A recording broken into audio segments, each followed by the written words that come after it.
To introduce the first panel today. So I want to invite our wonderful panelists up to join us here. Oh, let me get you a chair. The purpose of this session, this first session, is to look at a zero waste environmental justice agenda and look at maximum usable battery life. And we really want to start a discussion today. So this is a grounding session. We're going to discuss an overview of EV battery life cycle impacts. Okay, here we go. And obstacles to repair, reuse, and repurposing, and overall GAIA's environmental justice EV agenda so far. And we really are looking forward to all of the discussions we're going to have as these panels continue, so that we can co-create and learn from each other what an environmental justice agenda looks like for EV batteries. So I'd like to start off with our first panelist. This is Ethan Elkin. He's the director of the climate program at the Center for Law, Energy, and Environment at UC Berkeley. And something you might not know is that Ethan is also a regular host of the weekly call-in show, State of the Bay, on KALW, so the NPR station here in the Bay Area, Monday nights, 6 p.m. So we're happy to have you here. And if you ever want to talk about this, Monday nights at 6 p.m., let us know. And I'll pass it to you. Great. I got this microphone. Yeah. Thank you. Yeah, definitely feel free to call in. Even if you're not based in the Bay Area, for those on the line, you can always stream it live at kelw.org. I just wanted to add one thing to the land acknowledgement I think we should acknowledge here too, which is that this is actually the site of one of the largest and oldest Ohlone native villages in the Bay Area. There was a massive mound, Shell Mound Street here, about 60 feet high, about 300 feet long. Major burial ground, so we're on a very sacred site here for local Native people. So just wanted to acknowledge that. So anyways, thank you so much for inviting me. I'm just going to provide an overview of the battery supply chain, the mining impacts. We'll hopefully tee up a discussion going forward around what we can do for end of life and second life and repurposing of those batteries. So first, I just wanted to show a slide of what the battery supply chain looks like. This is our attempt to try to make what is a very complex supply chain somewhat visual here. And you can see that this is a very attenuated supply chain. This is not straightforward. This is not about, one factory producing all the batteries and all the vehicles all together in one. It's a multifaceted supply chain. So this is our attempt to represent it from a report we did a number of years ago, in the before times, I like to say, before COVID, so pre-2020. So basically, there's a bunch of minerals here. We broke them down to cobalt, lithium, and then a kind of a catch-all of other minerals: graphite, nickel, copper, manganese, rare earths. And of course, the mineral content is changing. So cobalt, for example, has gotten a lot of attention for the negative practices, particularly associated with artisanal mining in the Congo. Newer chemistries are largely phasing out cobalt and nickel to some extent. Lithium is really a mainstay for electric vehicles, electric vehicle batteries, just because it's so energy dense. Different for stationary energy storage, where space is not as big of an issue, but for vehicles, it's hard to imagine lithium being dethroned, although there is some talk about sodium batteries, et cetera. But I think lithium is here to stay for the foreseeable future. So you have all that mining for those minerals, and then they go to a process of refining, which I'll talk about is largely happening in East Asia. And then from there, the refined product is then shipped or maybe occasionally manufactured on site, but usually shipped to a cathode manufacturer, which then transfers the product over to a cell manufacturer, which then transfers it over to a battery pack manufacturer, which then goes to the vehicle manufacturer to install. Now, in some cases, some companies have consolidated some steps here, but this is basically the process here. And then, of course, once it's in the vehicle, then it goes to the consumer. And then after that, that's why we're all here, right? I mean, the hope is that the battery is repaired or reused, and then ultimately recycled in an environmentally beneficial way, put back into the supply chain, back to the cathode manufacturer, which theoretically should reduce demand to some extent for new mining. But this is the basic supply chain here. and it's very much a global one. Some aspects of these, some of these minerals are ubiquitous to some extent. Lithium, for example, is found all over the world. We have a lot in California, Nevada, Australia, South America, China. Others are more concentrated. Cobalt, in particular, I think about 60% of cobalt is in the Congo, the DRC. Nickel is relatively concentrated. There's probably about 10 really large nickel deposit sites that we know of. And then, of course, the manufacturing is, and the refining, all those steps are often concentrated, which I'll talk about in another slide. But, these products are shipped and ultimately end up mostly to the consumers in the global north. And then at that point, when we're thinking about what to do with the batteries, we have to think about really heavy battery packs in millions of vehicles that all need to be somehow collected, harnessed, and a lot of infrastructure set up to figure out what to do with these decentralized battery packs at the end of their life. I did want to show a bit about the geographic concentration here.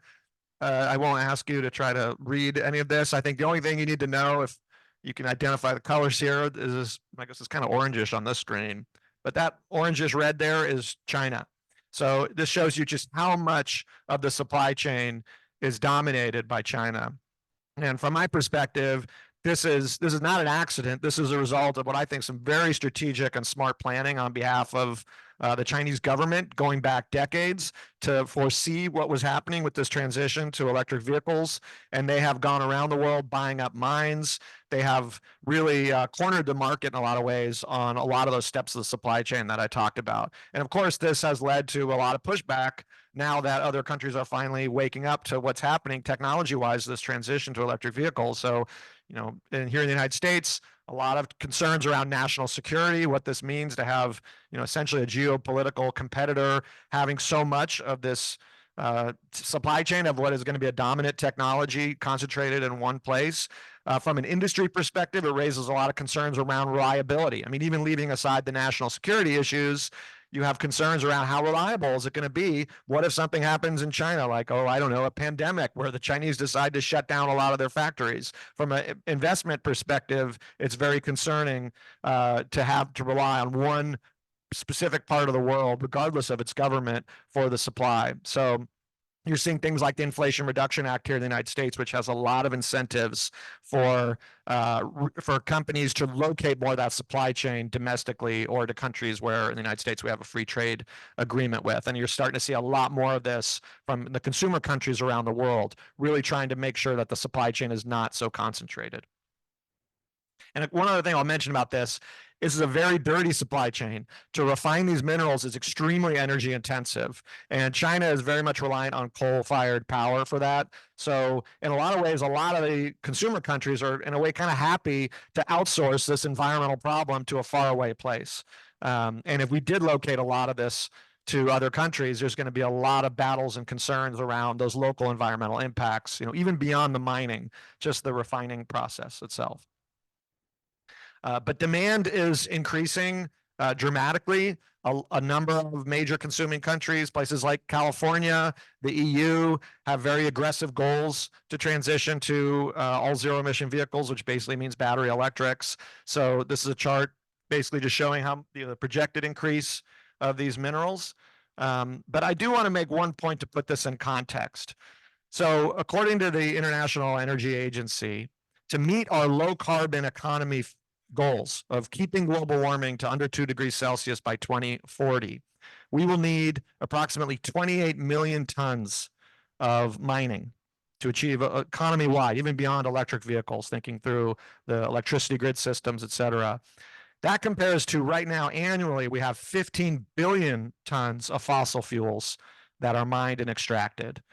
So I'm not here to minimize the impact to communities of mining, but I do want to put this in context that what this will mean if we can pull this off in a sustainable, responsible way is a massive decommissioning of one of the greatest environmental harms our planet has seen, which is the oil and gas infrastructure that we have set up, the mining that happens, and just thinking about the benefits to those communities. So I don't want to lose sight of that context, especially because this issue does get demagogued a lot by incumbent industries that are threatened by the transition to electric vehicles because they're going to lose a huge amount of money. They're going to be put out of business in many cases. And so all of a sudden, these people have woken up to realize that mining does a lot of damage to local communities. So I just want to put this in context because I think there are a lot of bad faith arguments around this, and I think we should also keep in mind, how critical it is that we do this well, and that we do accomplish our goals, not only just for those local communities, but of course for the species on the planet now that have adapted to the current climate that we're in and would prefer to keep it that way. So I'll talk just a bit now about some of the impacts of mining in particular. I think it's pretty clear to anyone. There's a lot of environmental downsides to mining, a lot of environmental risks. You have a lot of local ecosystem disruptions. You have a lot of pollution to local water supplies, a lot of local air quality challenges with some of these big mines.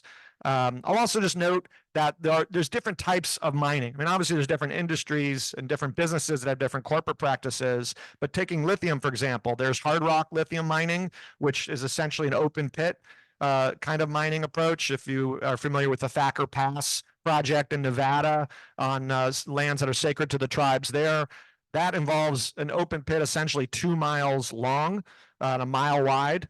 And obviously that carries a huge local environmental cost.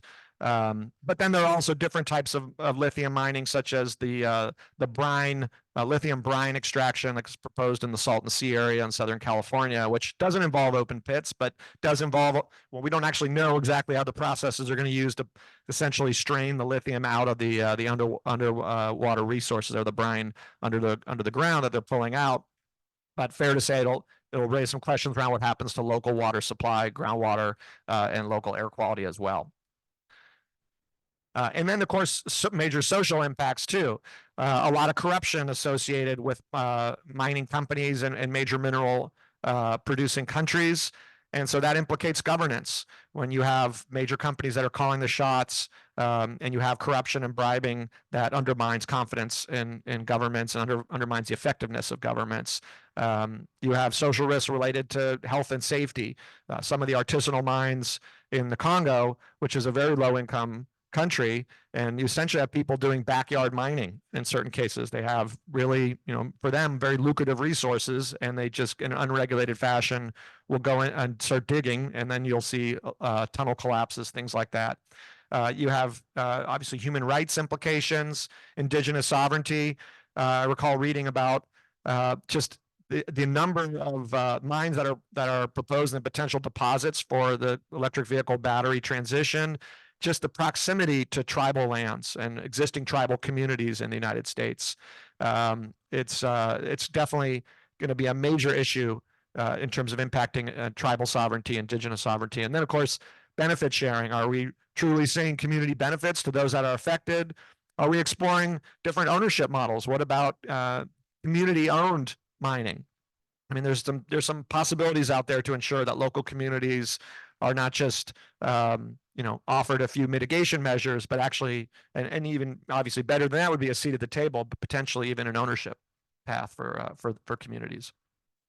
When we think about this growing demand that I showed earlier, though, I do want to point out, and I think this is a big part of why we're here, that this demand profile is not static and is not set in stone. There are ways to reduce the amount of demand for these minerals, and one of those is by encouraging, in addition to second, maybe third life of these batteries, recycling the batteries. And this is a study from ICCT showing that if we really were to have aggressive recycling policies and infrastructure in place, we could potentially reduce the demand for new material by 28%. We still need a whole lot of new material to meet our electrification goals, but we could have about a 28% reduction. So this is part of why it's so important to be thinking about recycling. And then beyond that, we don't want to just be tearing up a lot of the earth and going through all this very energy intensive processes just for people to drive their single occupant vehicles, their large vehicles, in a highly inefficient way, which is inefficient for many reasons, even beyond the mining aspect. But if we were to more seriously invest in more sustainable transportation, a lot of this is about land use. Are we building apartments near transit? Are we building walkable communities? Are we encouraging people to carpool, to walk, bike, make it easy for people to get around without owning a vehicle. That obviously carries a huge economic and environmental benefit for people and can greatly change the demand profile. But I don't want to overstate how simple this is. This is really challenging, and we're heading in the wrong direction globally on this. So if you think about the new cities that are growing rapidly in the United States, these are all car-dependent cities. If you think about countries like China and India that are growing rapidly, heavily car-dependent, that's the kind of development we're seeing. It's very hard to unwind that development once you built it. It's very hard to go back and retrofit these communities. So I don't want to create the illusion that this is going to be simple to do, and we've been on the losing end of this battle for decades now. So but we should just keep in mind that we have some agency here about controlling how much the demand increases. So it's not just about the land use changes in the transit that we could potentially promote. We should be promoting anyways, even if we weren't here for this issue. It's also about how big the batteries are, how big the vehicles are. And so thinking about that part of it to help adjust demand is important to think about. But ultimately, in a way, it's not the core issue that we're here to discuss. There's a lot we can do to reduce demand, but that's not going to solve the problem that we're all in the room here to talk about, because we also need batteries for trucks. We need batteries for scooters, for bikes, for buses. So we're going to need a massive transformation and a lot of new mining to happen, and we need to make sure that we do it as responsibly and sustainably as possible. So more information here on our website at clede.berkeley.edu, and I'll pass it over to Meg, or actually I guess to Monica for more introduction. Thank you. Thank you so much, Ethan, for raising, can you hear? Is this working? All right. For raising so many questions along the life cycle of batteries, but also about the systems that our society has and is developing, and how intentional we need to be in thinking about those systems. So just give me 1 second here. Okay, great. So I want to introduce Meg next. Meg is with the UC Davis Energy Graduate Group. Did I get that right? Okay, great. Focusing on informing policy to create a sustainable and equitable supply chain and end-of-life pathway for lithium-ion batteries. And an interesting fact about Meg is that her previous career included constructing composting latrines using natural materials like adobo and bamboo.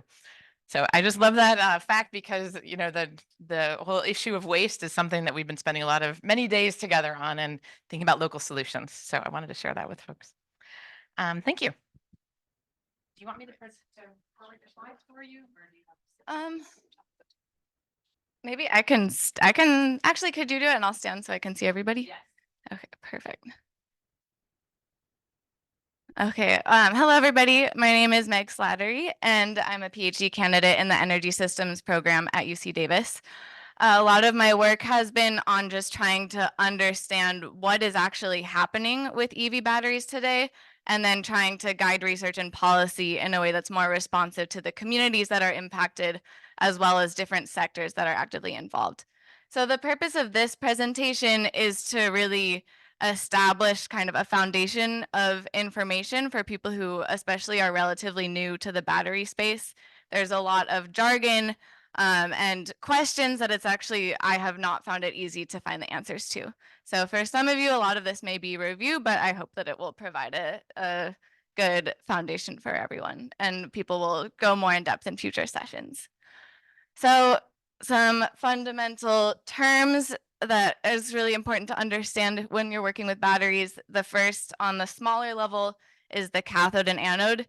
These are the two terminals of a battery, and so when a battery is charging or discharging, ions are flowing from one to the other.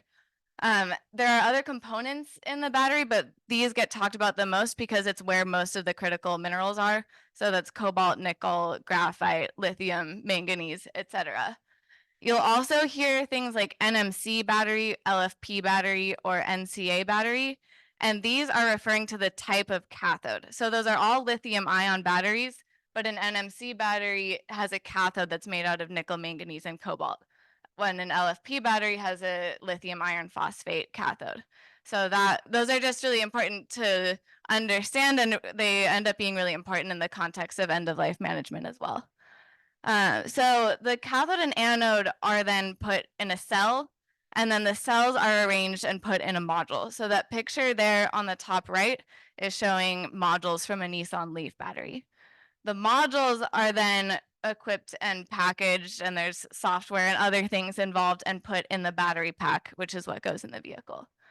And so different producers will design batteries differently depending on their application. And so they may optimize, in the case of EVs, they're usually optimizing for density, meaning storing more energy with less weight. And so that informs which cathode chemistry they use and how the pack is designed, which ends up having a lot of implications later on for end of life. Next slide. In this presentation, when I say reuse, I am referring to reusing the battery for the same purpose that it was originally intended. So this would be for an EV battery, that means it's reused in another vehicle. Sometimes the battery packs can be in good enough condition that they can just be directly placed in another vehicle. It could also involve repair, refurbishing, or manufacturing, where certain cells or modules are diagnosed and swapped out to bring the battery's overall condition up.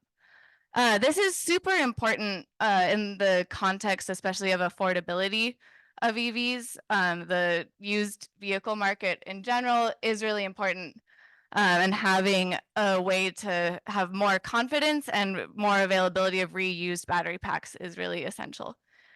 Repurposing is when the battery is used in a different application than what it was originally intended for, so typically stationary storage, and I'll talk more about that in a minute. And then recycling is when the constituent materials are recovered. There's open loop recycling and closed loop recycling. So I think, as the GAIA team is very well aware of, not all recycling is created equal. Closed loop means that the materials are recovered at a high enough quality that they actually can be reused for the same product. Open loop means they go into a different product system. Okay, and getting a bit more technical, state of health is another term that will come up a lot in the context of reuse and repurposing. State of health is a percentage, and it is an estimate of the battery's capacity to store energy compared to when it was first manufactured. This is actually not as straightforward as it sounds. I know we'll talk about this later, but this isn't a directly measured value. It's either estimated based on other measurements in the battery, or they have to test this by fully charging and discharging the battery, which takes quite a bit of time. But the state of health is what determines whether the battery is suitable to be reused in another vehicle, or if it could be repurposed as stationary storage and which application it would be appropriate for, or if it should go directly to recycling. Often, everybody from policymakers to media to researchers says that the batteries reach end of life when the state of health is 80%. In reality, if you're thinking about an EV, the battery will reach end of life whenever that driver does not want to drive the car anymore. So for somebody who has a car that has a 300-mile range, they may be perfectly happy continuing to drive the battery well beyond when it's reached 80% or lower. And then on the other hand, if the vehicle is in an accident, the battery could have quite a high state of health. So it's actually not as straightforward as just saying 80% state of health is end of life, and that's why it's really important to be able to diagnose that with greater accuracy. In terms of the lifespan, most EV batteries are warranted for 8 years, but this is new. We expect them to last longer, and we're still kind of learning how long they will last. I think generally they're exceeding the expectation of lifetime, but it's new, we're still learning. And repurposing is expected to extend the lifetime anywhere from 5 to 15 or more years. Next slide. So to really oversimplify this process, repurposers, when they receive a battery pack or a vehicle, the battery pack has to be removed from the vehicle and disassembled. They then have to diagnose the state of health, and then they will reconfigure usually the modules to create a system that has an overall good state of health. They'll put that in a package. These ones, a lot of the ones that I've seen, are essentially put in a shipping container. and then they're equipped with a software that will enable them to serve whatever function they need. This could be to store excess solar energy, which is what we see up there on the right. That's B2U's system. They can also provide backup power and off-grid applications. And then they also can provide grid services, which is where the grid, just to sort of maintain the correct frequency, will put energy there or draw energy as needed. It is a pretty early stage technology, but there are commercial and utility scale installations operating in California and around the world. And it's an active area of funded research by the California Energy Commission.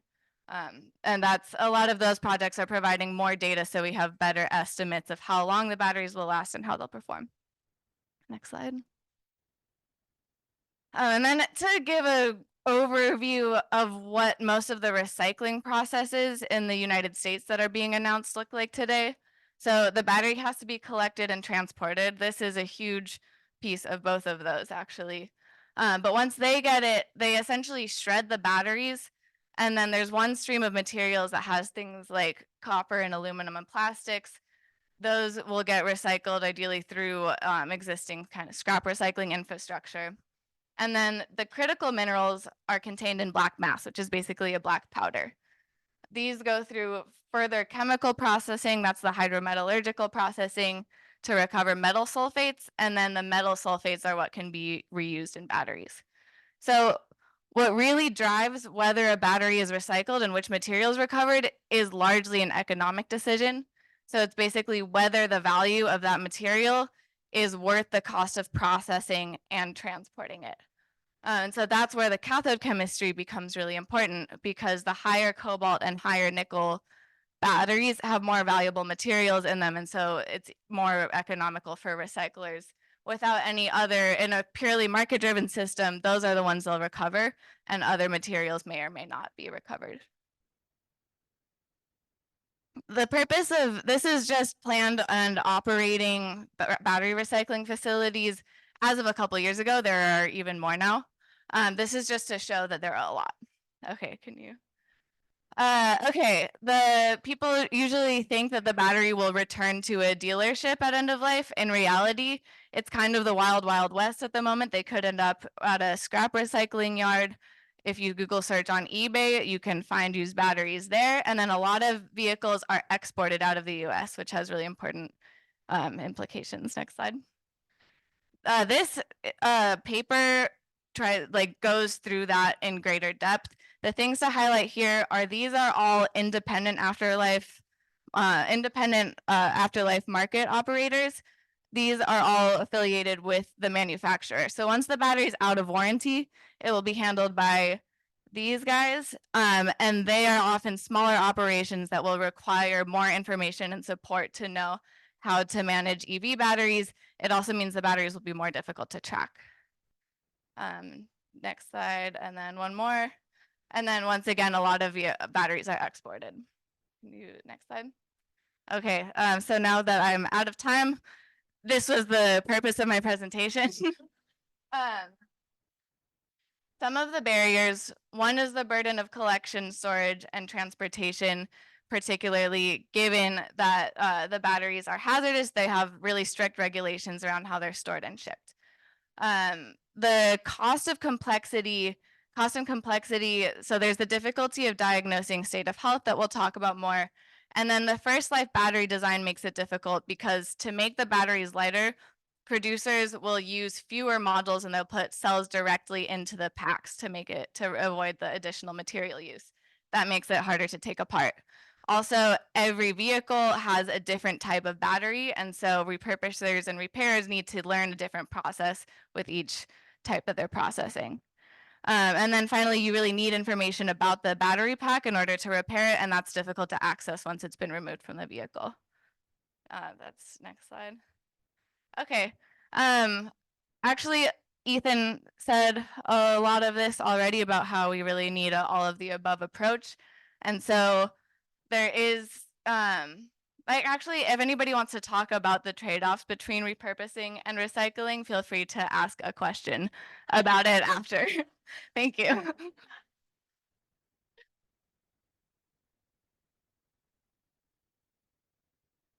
Thank you. That was a great segue, almost, but hold the segue. We're not quite ready for questions. Thank you so much. Fabulous. Okay. Great. I want to introduce our last panelist for this panel, and also the person who thought of all of them and made all of this happen, which is Sheila Davis. Thank you, Sheila, for making all of this a reality. I mean, for even dreaming of it and making it a reality. So Sheila's played a leadership role in shaping environmental policy in the high-tech industry, including the Solar Scorecard Project, a ban on hazardous electronic waste from the California municipal landfills.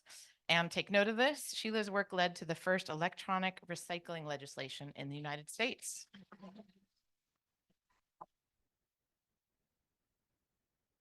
Thank you. Can you hear me? Okay, great. And I'm really happy to be here. I know that we're running out of time. We kind of want to stay on a track here, so I want to run through the slides really quickly. But what I want to do is kind of introduce us to what is the intersection between environmental justice and repair and repurposing. And I'm going to do that with some slides that are photos that I took quite a while ago, or on one of the waste investigations looking at solar and electronics in southern parts of Africa. So, but I wanted to start with you on this slide of really focusing on the zero waste hierarchy. And this is basically GAIA's theory of change. And that is that then it's really a decision-making tool. The zero waste hierarchy fits within the context of a circular economy, or when you're looking at life cycles, and you want to be zero waste at each stage of the product's life cycle. So not just at the end of life, where GAIA focuses on recycling and on anti-incineration, but we realize that we have to go all the way up to the top of the decision-making matrix here at the rethink, refuse, and redesign to actually make an impact at the end of life. If we don't do that, we're just spinning our wheels in terms of all the material that will end up in the incinerators, hazardous waste landfills, and of course in the global south. Because and so we're today, I should say, are focusing on that midsection. We're not starting at the bottom at the at waste or recycling. We're moving up the supply chain, and most of the day we'll talk about repair, reuse, and refurbishing and repurposing. So the next slide. And so when we talk about redesign, we don't have to recreate the wheel. We've learned a lot already from other products. We look at the pathway of all these other products, whether it's automobiles or computers and cell phone and lead acid batteries, and see what the impact has been, see what the waste stream pathways have been, and we can easily predict if nothing changes in terms of policy or design or consumption, that EV batteries are going to follow that same pattern. And so that's what we're here today to figure out how we could change this paradigm. And one of the reasons why so much of the material is shipped, and I talked about the pathway of some of these materials like electronics and autos and lead acid batteries, they are shipped down south in the global south because of cost here. We can't afford to recycle them. Because of labor and because of design, as well as even land costs. It's just not economical. So what happens is that these products are shipped overseas under the auspices of repair and reuse. And that's unfortunate because they're not designed to be repaired. If you go to the next slide, it's shipped to countries where most of the systems for waste management are managed by informal workers. It's not there's not a capacity to actually recycle products because it's handled by folks that are basically entrepreneurs collecting waste, sorting it, reusing it, reselling it, repurposing it. And it's because there's no formal infrastructure. It's not like they have a municipal waste management system in the same sense that we're thinking of it. And so people find them, these guys right here, it's in Malawi, it's in one of the major cities. And they, of course, have a stand repairing phones. And you'll see this all over the places, especially in Malawi and in Kenya, where I did other waste research. You go to the next slide. And so if we don't do anything, then we'll end up with these same problems. But what we're trying to do here today is look at how we can apply these design principles to this new waste stream or material stream, and how we can ensure that we change the direction and that we change the lived experience of people who are actually handling this material, whether they're doing it in a workshop or whether it's in the global south or whether it's here in the US. And if we apply these principles, these are 12 and they're a little bit expanded, but they're standard principles that are incorporated into a lot of the right to repair policies that we're seeing passed and advocacy. But we added here labeling and extended producer responsibility and the elimination of waste and toxics. And other folks will talk about these. We have Peter Mew here, who is with Clinic Fix It, and he will talk further about some of these the policies as well as other folks. Go to the next slide. But I'm going to just really quickly run through what's the lived experience. How is this? So give kind of context to when we talk about these issues of design, they're not so subjective or they're not out there. They're we could give real people, real places, and look at how these materials are really handled. And so if you go to the next slide. So when we talk about software upgrade, like and diagnostic tools like Meg just talked about, these guys, again, they're all college graduates, but of course in Malawi, there's really not a lot of opportunity for them. They have a stall here. You can see all the stuff that they're repairing in the background there. But mostly what they're doing is they're using diagnosing cell phones and computers for people. And if you go to the next slide, and if they are not, and these are the people that are doing repairs and that we would rely on to do repairs. And if they don't get the state of health information, if they don't have access to that information, then the battery becomes garbage and a waste burden, hazardous garbage at that. Next slide. And disassembly. If you go to the next slide. This is unfortunately, I didn't take this picture, but I've seen this so many times.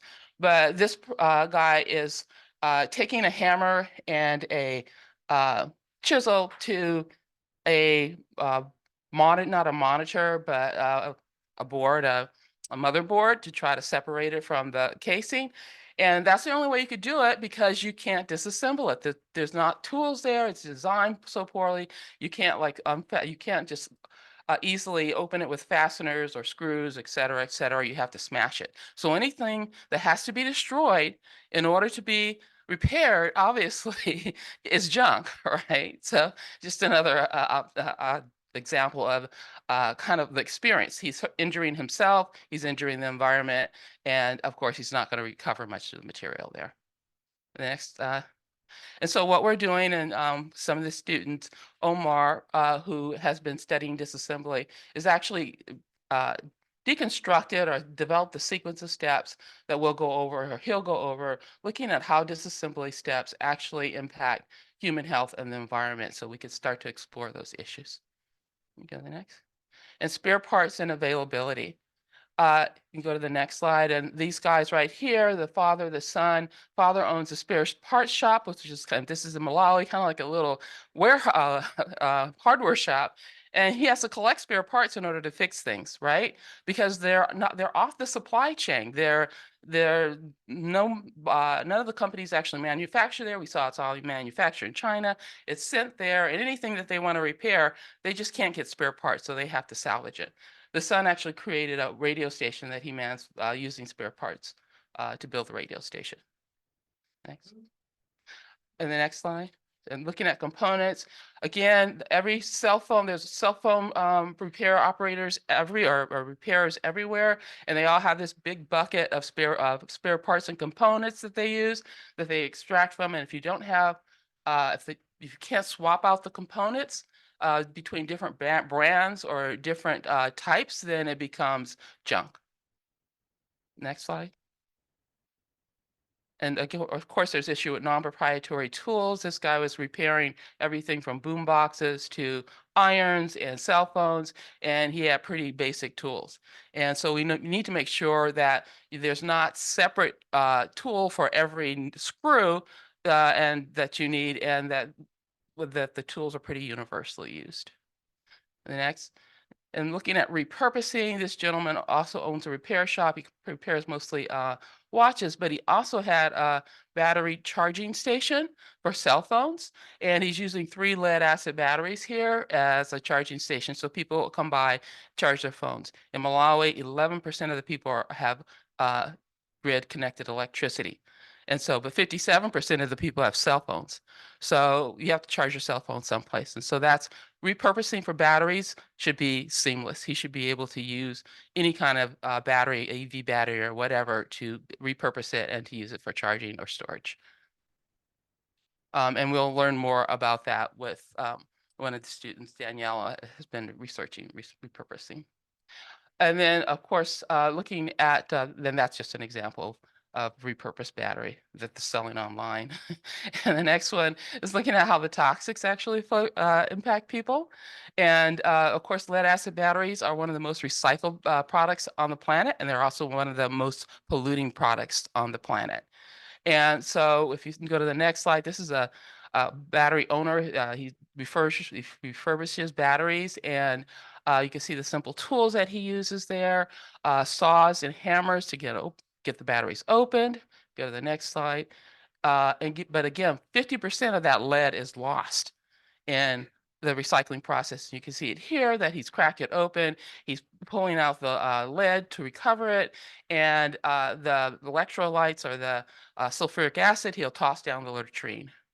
Or toss, and if this facility or his shop was right next to his house, so he's also contaminating his home and his environment and his kids and everybody else in the community with the business. The next. And of course, some of the same problems could eventually happen with EV batteries. Of course, they have coolant systems and they require different type of refrigerants. And if you're trying to repair it and there's no place to dispose of that material, again, it's polluting the environment and communities where people live. You go to the next slide.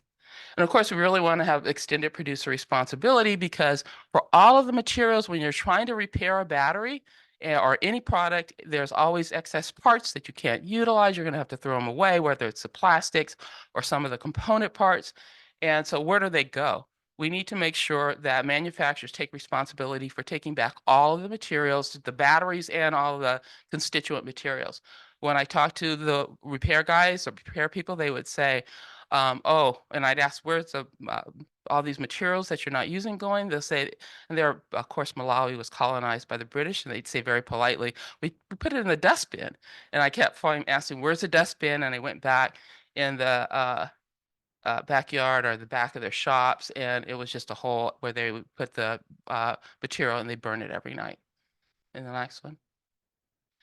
And again, the batteries really have a lot of plastic and other materials, but beyond what the critical minerals that we're trying to recover. You go next. And if you can't recover them, if the folks can't figure out a way to responsibly, or if the manufacturers don't figure out a way to responsibly take it back, they end up in landfills, informal landfills like this one every morning. Again, in Malawi, the waste is burned, including all those component parts for all those electronics that couldn't be repaired. And it becomes a waste burden for every community with all the products that go for repair that can't be repaired and then have to be recycled or have to be burned. And they're typically in open pits like this. And then lastly, just looking at labeling and how important that is. And we'll talk about that as well today, going through this list of what are some of the requirements or criteria for really responsible design, and labeling is one of them. Labeling parts, labeling the different component parts, but and the plastics and everything else. And also the labeling, if you go to the next slide, in terms of digital identifiers, which we'll talk about, that batteries in the EU are required to have digital identifiers. And that means like our QR code or RFID code or tag some kind of data carrier that can carry all the data about that battery, including the life cycle and life history of the battery around due diligence, where the materials came from, but also what's the state of health, etc. That's still up in the air. What kind of information will be collected and transmitted along with that battery, and who will have access to it?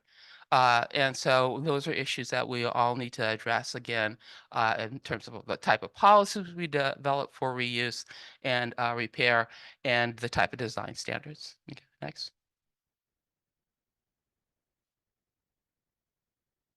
Okay, well, thank you.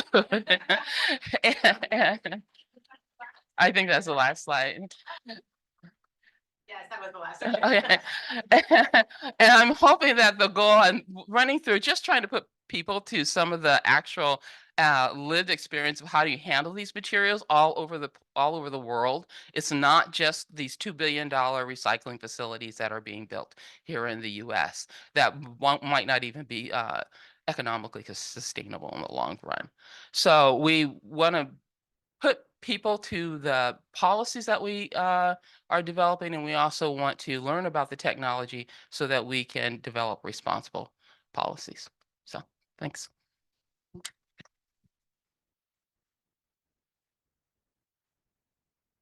Wow. Okay.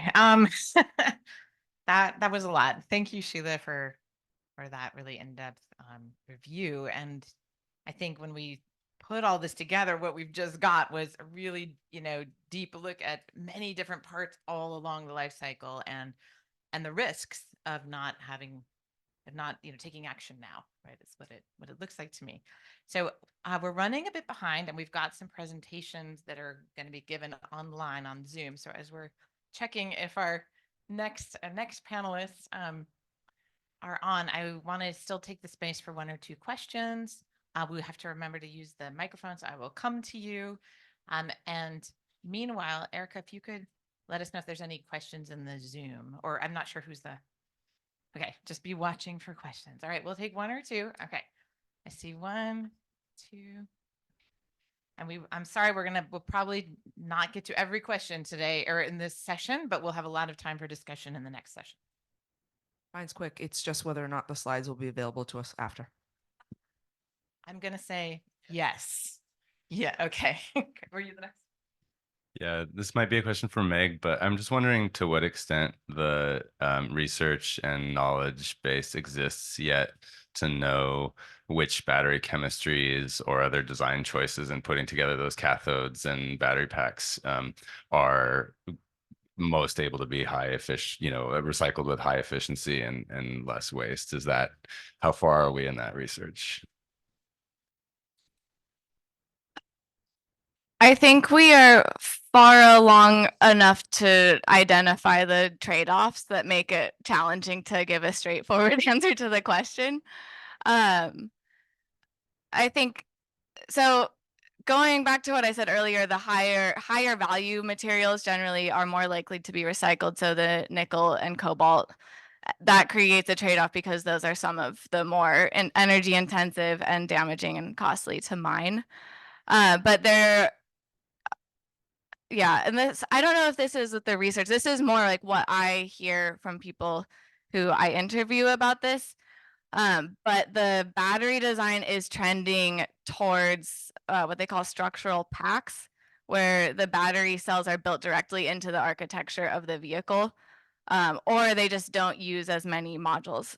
And so I think that's sort of the main trend. And that, again, it's not just because they're evil, it's because they're optimizing for a different thing, and there aren't the requirements that they need to optimize around repairability at the moment. But those are the 2 main issues. And then I think it will also depend on the price of lithium, or whether there are requirements that lithium be recovered in a usable form, because all of the cathodes will have lithium. And if lithium is more valuable or required to recycle, then all of them that will start looking a lot better. Was that it? Or there's any other questions? Yeah, we have a question. Okay. Yeah, this is a question from Raquel. How accessible is state of health technology and how accurate is it? Uh, we are having people, Rejewel, a startup, and Zora Chang will talk about that later on today. But it's not an easy answer. So, we're lucky to have one of the companies that are actually trying to figure it out. Amazing. This is such an emergent issue that it's actually quite remarkable to be having these conversations like this. Mhm. Any other questions at the moment? If not, I think I'm going to pass it to Lean. Were you still going to make a quick wrap up? Okay, so great. In the interest of time, we're going to wrap up this panel. Thank you for helping us, see the big picture.